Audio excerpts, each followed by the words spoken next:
दोस्तों बहुत बहुत स्वागत करता हूं आप सभी का। बिहार में किसकी बनेगी सरकार, हर किसी के मन में एक ही सवाल है। आपको बता दें दोस्तों, बिहार में दूसरे चरण का चुनाव अभी शुरू नहीं हुआ है। 11 नवंबर को दूसरे चरण के लिए वोट डाले जाएंगे। 14 नवंबर को बिहार विधानसभा चुनाव के नतीजे आएंगे। इस बीच बहुत सारे ओपिनियन पोल सर्वे सामने आए हैं, लेकिन इस बार एक ऐसा सर्वे सामने आया है जो बेहद हैरान कर देने वाला है। एक ऐसा सर्वे जिसको लेकर कोई भी चर्चा नहीं कर रहा है। दोस्तों आपको बता दें, बिहार में 3 तरह का गठबंधन है। एक तो महागठबंधन है, और दूसरा एनडीए है, और तीसरा मोर्चा, जिसे ग्रांड डेमोक्रेटिक अलायंस का नाम दिया गया है। 3 पार्टियां, मैंने आपको कई बार बताया है कि जीडीए में 3 पार्टियां हैं। चंद्रशेखर आज़ाद की एएसपी एआईएमआईएम ओवैसी की पार्टी है, और साथ ही साथ एजेपी जो स्वामी प्रसाद मौर्य जी की पार्टी है। जीडीए ने 64 प्रत्याशियों पर उम्मीदवार उतारे हैं। वहीं बीएसपी एक बहुत बड़ा फैक्टर इस बार बिहार में उभर कर सामने आया है। बीएसपी ने इस बार सबको हैरान किया है। बीएसपी के जो तमाम लीडर हैं इस समय मेहनत कर रहे हैं, और बीएसपी के राष्ट्रीय संयोजक आकाश आनंद की बहुत ज़्यादा चर्चा है। आकाश आनंद लगातार बिहार में चुनावी जनसभा कर रहे हैं। आज उनकी बिहार में आखिरी जनसभा थी।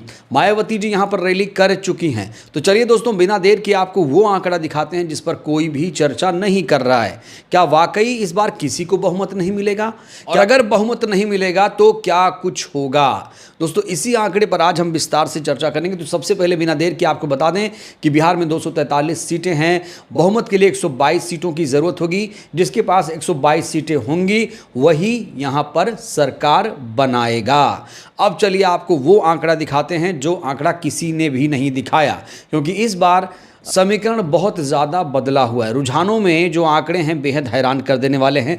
तो सबसे पहले मैं आपको एनडीए का आंकड़ा दिखा रहा हूं। दिल थाम के इस आंकड़े को देखिए, आराम से इत्मीनान से देखिए।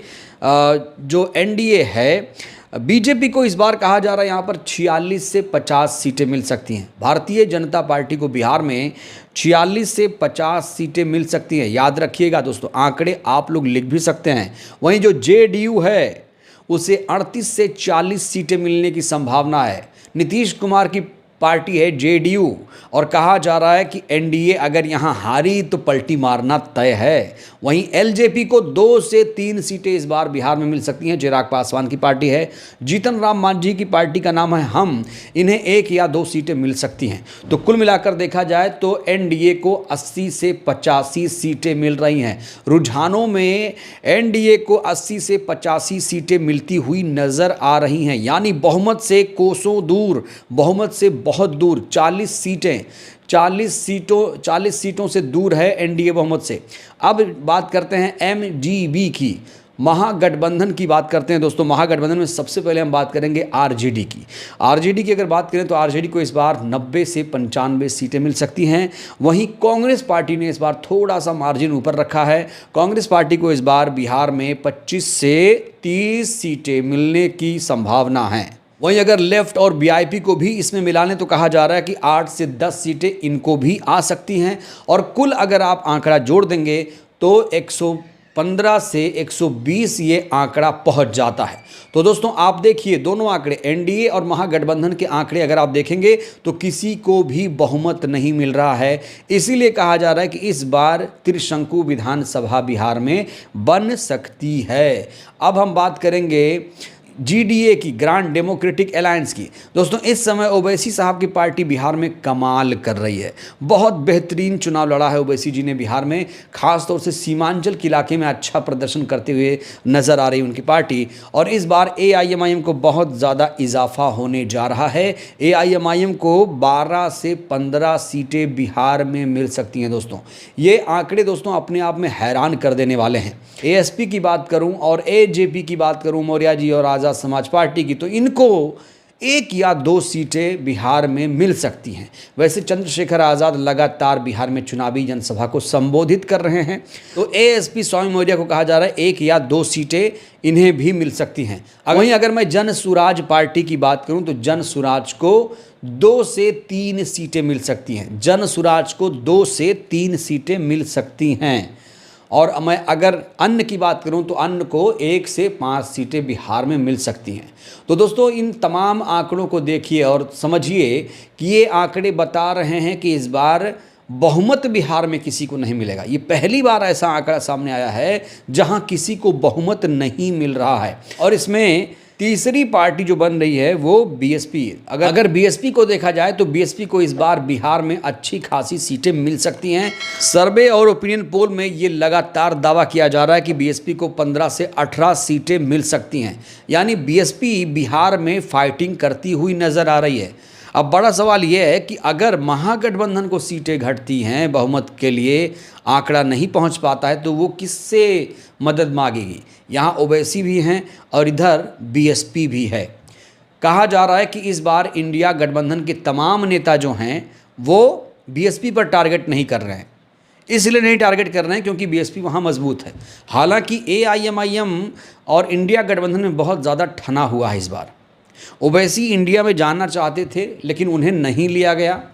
तेजस्वी यादव ने उन्हें इंडिया गठबंधन में शामिल नहीं कराया। लेकिन बीएसपी पर एक भी टिप्पणी तेजस्वी यादव जी की तरफ से नहीं आई। तो यहाँ एक कयास लगाया जा रहा है, मतलब इसका निकाला जा रहा है कि जब अगर खुदा न खास्ता महागठबंधन को सीटें कम आएंगी, बहुमत नहीं आएगा, तो वो बीएसपी का सहारा ले सकती है।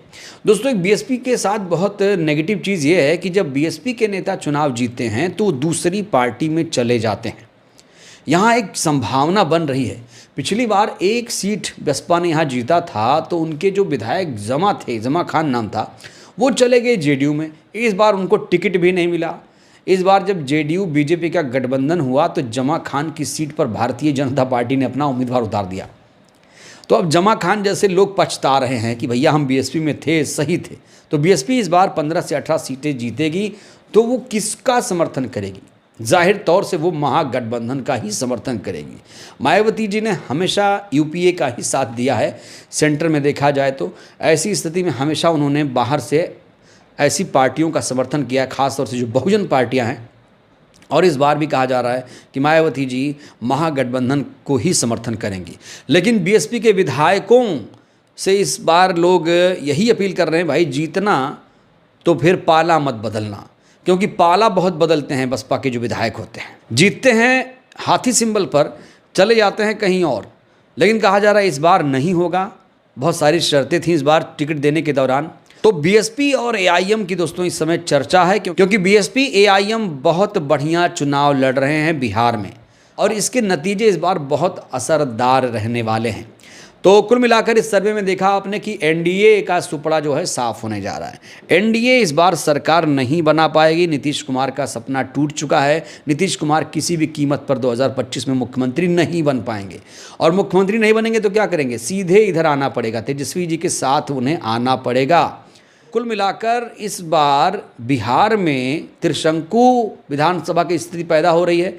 उस दौरान कहा जा रहा है कि सरकार बनेगी, तेजस्वी यादव मुख्यमंत्री बनेंगे अगर वो इन दलों को अपने साथ ले लेते हैं तो। बहरहाल दोस्तों इस वीडियो में इतना ही। आप बताइए इस सर्वे से आप कितने सहमत हैं? इस बार बीएसपी में आपकी नज़र से किसकी सरकार बनेगी? राय दीजिएगा। बहुत बहुत धन्यवाद।